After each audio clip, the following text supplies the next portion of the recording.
Виконує зараз наш батальйон бойові завдання на Бахмутському напрямку. І дали нам сьогодні в роту людей, серед яких є такі, які жодного разу в житті не стріляли і взагалі ніякої підготовки не проходили.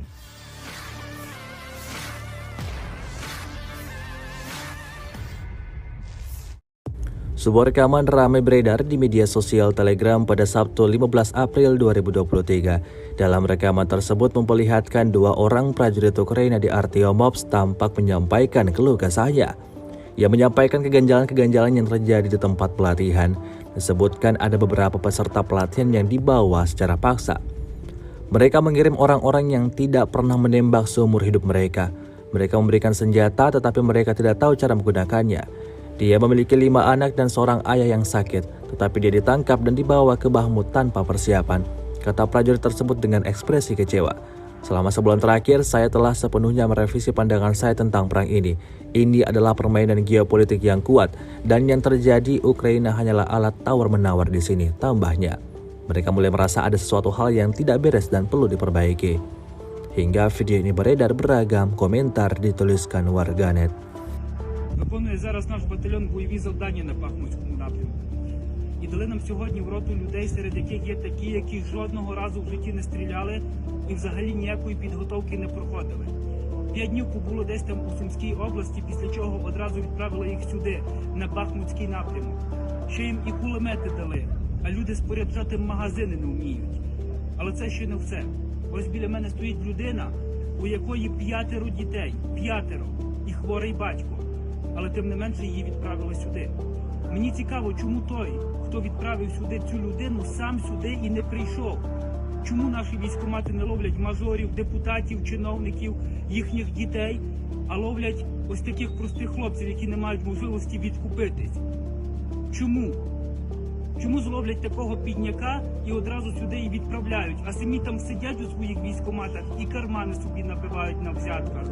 А заступниця міністра оборони Анна Маляр у той час заявляє, що у нас немає таких людей, які без відповідної підготовки йдуть на фронт.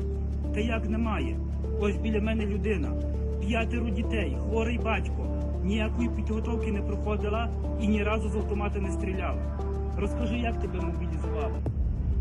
Вранці я їхав на роботу 7:10 на велосипеді. Мене зупинила поліцейська машина, та військові забили в машину у місті Збіцівля і повезли у воєнкомат. З воєнкомата мене направили на Бахмутський напрямок, який же без підготовки, без нічого. У той же день прилетіли обстріли, і ми ледь залишилися живі. Це дійсно так, тому що ми були, в принципі, поряд у перший же день. Людину, яку відправили сюди без відповідної підготовки, потрапила під мінометний обстріл і чудом залишилася жива. Мені цікаво, хто б поніс відповідальність за цю людину, яку відправили одразу на Бахмутський напрямок без відповідної підготовки і в якої 5 дітей. Та ніхто б не поніс відповідальності. І скажи, скільки в тебе дітей? 5 дітей у людини. Ти казав, що в тебе 5 дітей? Так, навіть на бумазі написав. А що вони тобі казали на це? Нічого. Просто нічого не сказали і відправили людину і так на Бахмутський напрямок. Будучи на війні уже більше року і бачачи все зсередини, що тут відбувається, я хочу вам сказати, дорогі українці, що вам не говорять навіть 1% правди того, що тут відбувається. Вам говорять і показують те, що їм потрібно і що їм вигідно. А реальність вона зовсім не така, зовсім інакша.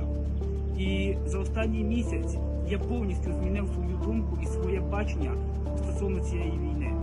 Ця війна – це велика геополітична гра сильних світу цього, де Україна і українці є просто розмінною монетою. Terima kasih sudah nonton. Jangan lupa like, subscribe, dan share ya.